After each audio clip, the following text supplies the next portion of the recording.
Hi, we have Sharon Brownlie here from the FA, and Sharon is the Women's Club Pathway Operations Manager.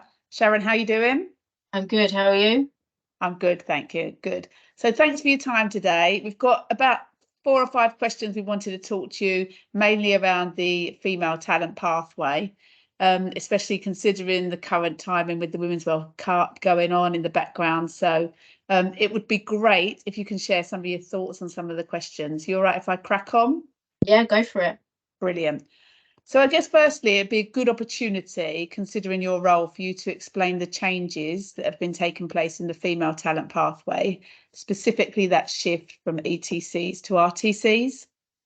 Okay, yep. It's probably worth just going back a step first of all, just to explain really what the process was behind the changes. So we undertook a period of review of the existing pathways, which, for anyone that isn't kind of aware, that included our regional talent clubs program, our advanced coaching centres, and our WSL academies. And we really had a kind of root and branch review into those pathways, predominantly assessing whether or not they were driving the right outcomes, and they were specifically around, were we developing players that were prepared for the domestic game and the international game. And following that review, which, as I say, it lasted about 3 years in total, the reviews kind of spat out 5 key areas for improvement. So the first area focused around accessibility. So with only sort of 28 RTCs and only 11 or 10 ACCs, the pathway was pretty much exclusive. So depending on where you lived, or if you had a car or you didn't have a car, it would depend on whether or not you could actually access a program in the first place. So there was a bit of a postcode lottery in terms of that space. So that was obviously something that we were really keen to move forward and address. The next part focused around whether or not we perceived the pathway to be an inclusive pathway, i.e. any player, regardless of her economic, cultural, religious, ethnic background, can she be involved? Can she thrive in that environment? And what do our pathways look like in terms of that kind of player demographic? And it was really clear, after looking into ourselves and looking into our pathways, that we were very much a population of mainly white players, and players that were living in the top 2 least most deprived areas of the country than those players that were living in the most deprived areas. So we were mainly players that, as I say, were kind of white backgrounds, economically, even within this climate, comfortable, and generally had a car, had 1 parent, 2 parents, or support system to kind of get them from A to B. So how could we develop a system that was more inclusive and included more players? We then looked at the impact of early selection. So that, for those that know the RTC program, it was a selective program whereby a player as young as 8 would be selected into a team, a squad.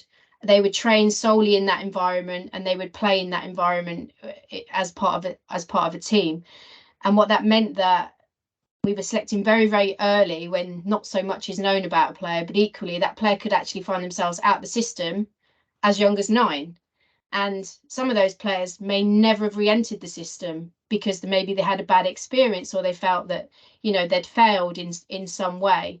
It also meant that we were potentially selecting players pre-maturity that would go all the way through the pathway, because statistically they are, but those players might not necessarily be the right players, and the players that were going to go on, continue on that upward trajectory. So we wanted to look at how we could put in a new system that would have that real selective side of things a bit later, and allow the players to kind of maintain their connections with the grassroots game, and also maintain their lives as children as well, and obviously not commit as much as they probably were in that RTC environment. Then we looked at money, because although the women's game is absolutely thriving and has been on that huge wave, and that where that stops, nobody knows, there is still only a finite amount of funding and investment that is available. And as the FA, as the governing body, we had to make some real difficult decisions in terms of where do we put that investment? Do we put loads and loads of money in 8-year-olds, or do we put more money in 14, 15, 16, 17, 18, 19, 20-year-olds, where it's really important that we give them a bit more wraparound so that they're ready to push on for the next part into like the pro game. So how do we look at refocusing and repurposing in that investment? And then lastly, we really looked at, or the review really looked at, kind of challenge and appropriate challenge. If you were in an RTC, you were playing with your peers, you were playing one game a week, maybe limited minutes, maybe the same format every week, weren't necessarily picking up other sports or being in other football environments. Maybe some players would play county schools or district, but some were kind of really in this exclusive environment where there was no kind of back and forth. So we really wanted to look at how could we actually expose players to more football and probably a better variety of football so that they've got different challenges, etc. So they were kind of the 5 areas of improvement that came out of that review. And off the back of that, we put together 2 programs. One was the Emerging Talent Centres program, and that was really focusing on that whole access piece and that inclusion piece. So can we get loads more players in the system? Can we create more centres, get more players, and enable players from all different backgrounds to be able to come and be part of that and be identified? We would also address that early selection piece by having it as a hybrid environment, because ETCs, unlike RTCs, players still get to play for a grassroots team, get some extra training, play a few games, but predominantly they play their games within their grassroots club. It addresses the investment, because we brought Premier League investment in for this piece and kept all of the FA's investment for later on in our PGAs. And it would also address that whole challenge piece and give them like a real variety of football and other sports as well. So that was kind of the ETCs were born out of that. And then the professional game academies for that post-16 piece were really looking at really focusing in investment when players are older, more is known, post-maturation, challenge-wise, looking at how we can put them in different competitions so they're getting more senior game exposure, etc. And more investment, more wraparound, more workforce, resource, education, lifestyle, player care, all the things that they absolutely need to really support them in that professional space. Bit of a mouthful there. No, a lot of work's gone on, a lot of research is going on in the background that we don't see for a number of years as well. I think it's worth adding. I guess from as a parent, when we talk about numbers, so ETCs across the country, emerging talent centres, what are we looking at across the country now? Our original aim was 70, and that would have meant that we would have addressed 3% of the playing population across the country. We're actually, by the start of this coming season, we'll have 73. We're looking at probably 75 in the end, but 73. There'll be 73 active centres across the country. Brilliant. And then PGAs, how many we're looking at of those? So PGAs will be licensed to tier 1 and 2 women's clubs, so women's the WSL clubs and the women's championship. So long term there'll be 24, because there's 24 clubs, but for next season there'll be 21 that will be operating. Brilliant. Okay, and then with regards to Essex, where for PGAs, where are we looking at the moment? So for Essex, there would be West Ham United, so they'll be delivering a Category 2 PGA. So they will be sort of on the periphery of kind of the London boroughs of Essex. And then looking outside of Essex, you would have Tottenham, who are a Category 1. You've got Arsenal, who are Category 1. Over the river, you've got London City Lionesses, who will be delivering a Category 1, and you've got Charlton Athletic, who will be Category 2, and then a bit further out you've then got Chelsea, but they're probably the most local, if my geography's Correct. Yeah, so we've got to wait for our tier 3 clubs to get promotion before they could apply. Yeah. Correct. Yeah. And long term, do you think that will be a continuing theme? In terms of to apply to a PG to apply to become a PGA? I think in terms of in the next at least sort of 3 to 4 years, it will be clubs that are attached to tier 1 and 2.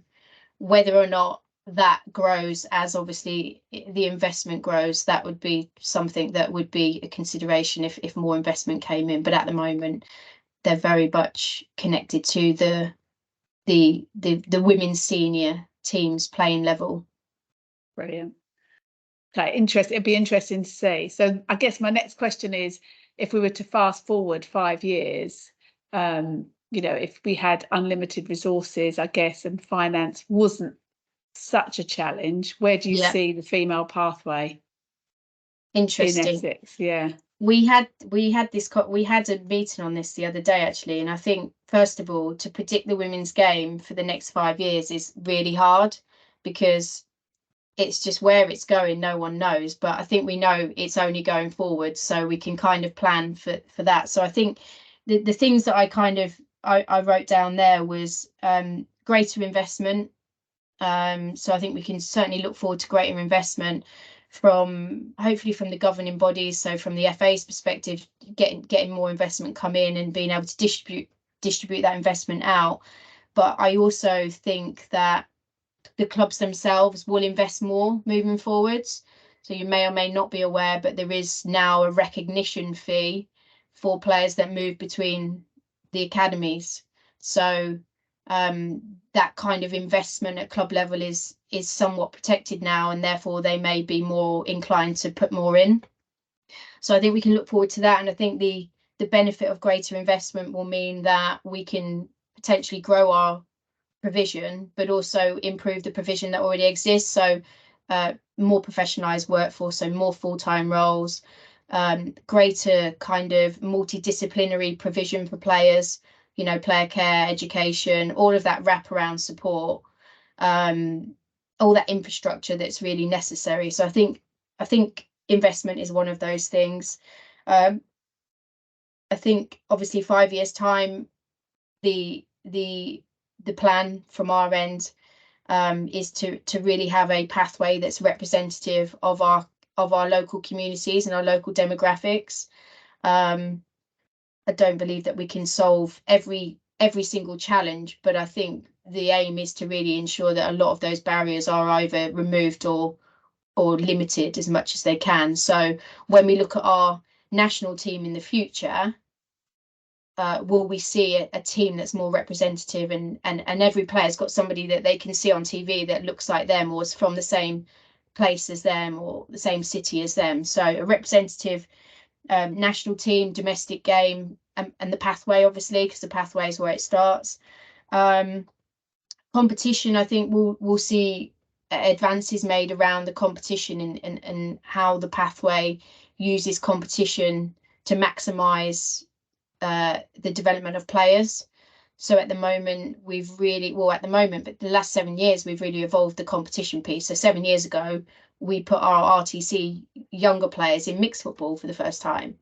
And that's evolved massively to the point of our PGAs, vast majority of them are under 16s, will now be playing mixed football.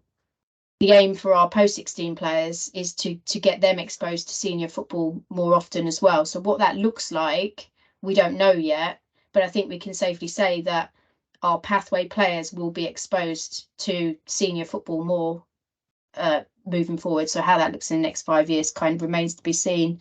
I think that from a kind of workforce perspective, I think in 5 years' time, our aim is to really have a really good understanding of talent and talent ID and what talent is and where to find it and how to nurture it and support it.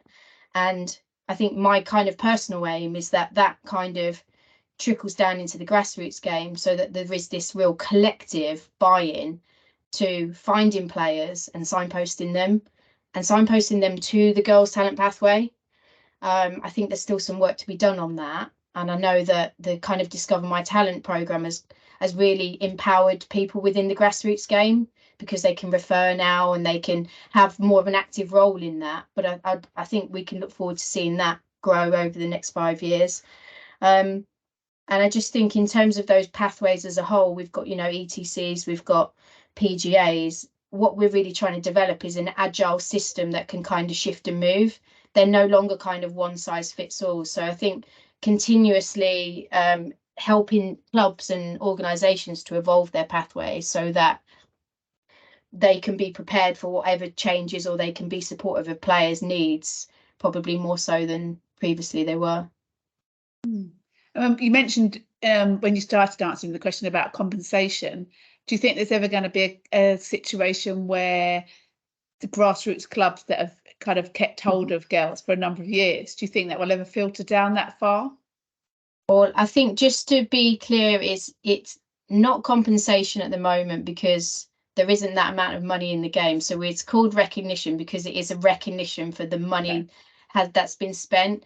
But in terms of it, whether or not it comes down, at the moment, it's very much kept within the professional game. So it's kept between professional game academy to professional game academy. Equally, we know that player A has been through a whole system to get that far. And there's great value in obviously recognising the work that's been done to date.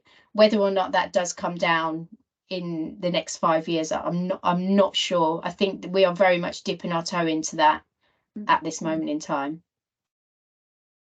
Yeah, it's a really interesting area, I think, as well, and it highlights where the game's, you know, come to, that we're even having these conversations. So yeah, it's definitely progress. Yeah. Okay, right. So I wanted to ask you about if I was a parent of an under-16 female player with elite potential, what playing environment would you be advising? So say I'm a friend of yours, we're out for dinner, and I've got a 16-year-old that's really demonstrating elite potential. What environment would you be encouraging that individual to go towards? Well, I think it's probably worth saying at the moment that it's dependent on the player. And I think when I go back to what I just said at the end there about having an agile system, we need an agile system because no player's needs are the same. So I'm not skipping the question, but I'm going to give you some broad answers to begin with. I think if I was a parent, I think I'd want to make sure that wherever she is, she's safe and she's happy and she's thriving. Because I think that's, if they're not, then what's the point? Why take them there? Why commit that time? You would obviously you'd want to see that kind of structured training environment.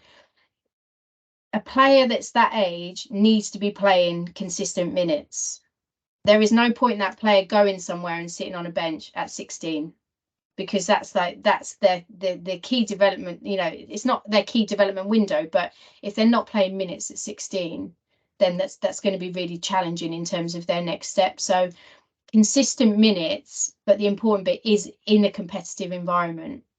So if you're playing 90 minutes, but you're in a team that scores, you know, 11 goals every game, that's not necessarily going to be something that's developing you. So whether that's in a mixed football environment or that's in a senior environment, that will look really different. In an environment where there's wraparound support, so you know that player's in a critical education window between the ages of 16 and 18. So an environment that is supportive either has the wraparound support, or if they're not in an environment where that exists, does the environment they are in conflict with the player's education? So if they're training until 10 o'clock at night at a tier 3 club, then that might be a challenge to that player's education as well. So just its consideration. And then even at sort of 16, I think somewhere that's relatively local, where the impacts of travel are kind of limited where possible, because we all know the cost, the time cost, etc. But in terms of specific environments, obviously we've said for players of that age, there's 21 PGAs across the country. Now I think that's fair to say that that's not going to cover every player, and we've already spoken about what that looks like for players in Essex in particular. The alternative option for a PGA is there are some really credible FE programs that combine football and education, and there are a number of those within the Essex area and the surrounding areas of Essex. And you've also got some real emerging tier 3 and tier 4 clubs that are that are really evolving and creating some really positive environments and giving players that are sort of 16 really good competitive minutes against women. And the FA has recently put together a strategy around tier 3 and 4 as well. So there's investment going in from the FA and the Premier League into the tier 3 and 4 environments. So they're starting to build some kind of level of like minimum operating standards and things like that. So that should, that's a real good place for those players to develop and thrive as well. But it's all dependent on the player. It's really interesting because you can speak to some individuals and they would see a successful season as winning all those games 11-0. And I think that's the challenge of trying to, highlight, inform, educate that maybe 11-0s all the way across a season isn't maybe the best competitive environment to be in. Yeah, certainly. Yeah. Okay, so you've mentioned already in one of your answers the Discover My Talent initiative. I just thought it'd be a great opportunity for you to kind of talk about the journey that program's been on, and as a parent, when I see the adverts for Discover My Talent, what it means, what it looks like, and again, what the future looks like for that initiative. Okay. Well, I think I touched on it earlier on around the access side of things. So if we went back just over a year ago, we would have only had 28 RTCs and we only would have had 11 ACCs. So, and that really at that time was the system. So if you weren't in that system, then you weren't necessarily being identified for national teams, for example. So that obviously that created a postcode lottery, and that created a huge problem for our national teams because we didn't have sight of all of the potential talent that was out there. So we've obviously developed a wider system now with the ETC, so 73 ETC, 73 systems, but that doesn't mean to say that every player can access one or will access one. So there's still areas where we need to still find an alternative method to identify players for national teams. So that's kind of the background to why it was set up. And the kind of tagline really for those that don't know about it is any girl anywhere can be identified and referred for the national team's pathway. Excuse me. It's predominantly a referral process. So if you're a grassroots club coach or a teacher, or a coach within the talent pathway, you can refer a player and it goes through a system. And then the next steps really are those players would potentially be then invited to talent identification events. And if successful at those events, they would then sort of be progressed through some of the national team's talent type pathway. In terms of the future of that programme, this season, there will be an additional layer to that for players that are identified through those talent ID events to attend top talent sessions. So they'll get that kind of top up that maybe some players will get for an ETC. They might get that as well, but some players that are in other communities that aren't in an ETC, they'd get that additional top up session as well, and working with our team of talent technical coaches. So that's really the ethos that sits around Discover My Talent, but it's a huge initiative, and it's seen a huge number of players, and in particular I don't have the exact figures, but the amount of players that have come through the grassroots pathway and gone straight into that system have been quite significant in the past couple of years that it's been operating. So I guess it's very early days to say, in 5 years' time we might know whether someone's come through that recommendation process. Yeah. And when we're at a local level, obviously, for those people that are listening to this that aren't aware, you've obviously had a great deal of experience within the Essex kind of development female pathway, having been involved with the Essex RTC and before that the Essex PDC. I was just wondering, you might not want to mention names, but one of my questions was around successful players or successful stories that have come through the Essex pathway. Care to share your opinion on that? Or definitely. And I think having been involved in, as you say, in the pathway at Essex for, I think we counted back earlier, I think it's been about 13 years since Essex FA launched the PDC. And some of those players that kind of started in that season are now sort of, some of those players are playing in sort of tier 2 tier 2 of the game, and are now sort of, I think, mid-20s, which is a bit frightening for us. But I mean, I probably wouldn't go as far as naming names, because I think there's been loads of players that have come through the system at Essex and have had tons of success. But what I would say about success, really, and we speak about this a lot at the FA in terms of how do we judge the success of the pathway? How is it been successful or not? It's fair to say that probably 1% of players will go on and play in the WSL, and probably less will go on and play for England. Like that's your odds, basically. And it's pretty much the same within the men's game. It's less than that. I think it's less than 1%. So if we were to say that's success, then we've pretty much failed on most accounts for every other player that's in our pathway. So I think this goes for so many players that have come through the Essex pathway, players that have gone on and had a lifelong love of football, first of all, or players that have gone on to play in tier 3 and tier 4. And if you look at our, we've got 2 clubs in Essex now that are in tier 3. And if you look at those players, so many of those players have come through the pathways at Essex, which is incredible. So see those players playing at that level, and the level of the tier 3 game now is really, really strong. So see that as huge success. Players that have managed to combine over those long years in terms of being in a pathway and at school. Any players that come out with a really good education off the back of that's considerable success. And at the FA, we very much count football and education as equal in terms of success. They're very much weighted the same. Something that maybe doesn't become really overly apparent at the time, but any player that's gone through our pathway or has exited our pathway will come out with the most amazing life skills, because all of the things that they've taken from being in a team sport, being in the women's game. So the players that are coming out of the pathway with incredible life skills.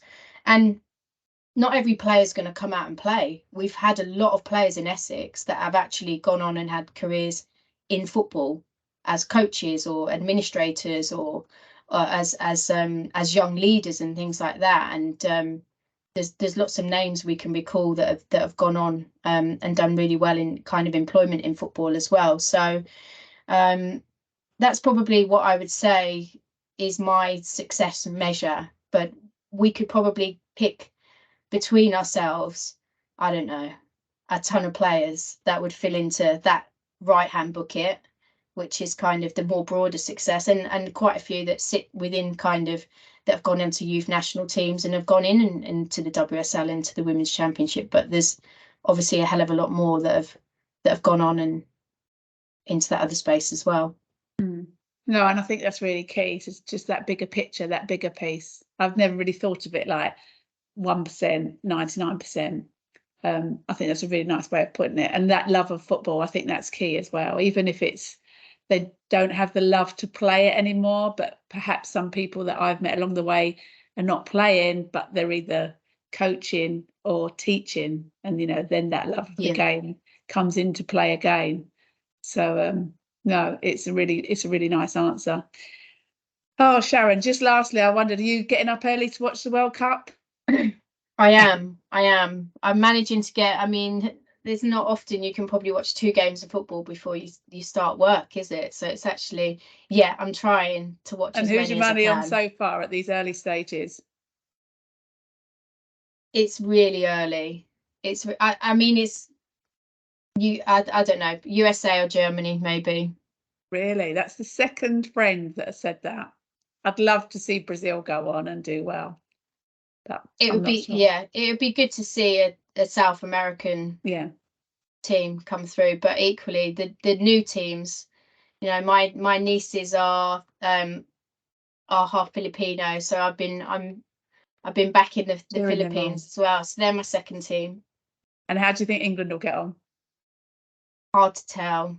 I think they've got. I think once they're out of the group, they've got a pretty tough run in, haven't they? I think there's been changes around some of the players, obviously coming out of the squad now, retiring, and it's a relatively young squad. And I think the pressures of being champions they'll probably be feeling that. But we've got the best in the business in terms of Serena Wiedmann, and you know, I think she's a fantastic manager, and she's got those players playing incredibly. So I think we'll just have to see how the next few games go. It's tournament football, isn't it? Yeah. I mean, just quickly, why do you think she gets them playing? Do you think it's the people first, like we speak about? Absolutely. Person first. Serena, 100%. Yeah, perfect fit. Absolutely perfect fit. Brilliant. Well, Sharon, I'm going to turn off the camera. Okay. Thank you so much for your time. It's been a real pleasure talking to you, even though we often You too. talk for a number of hours.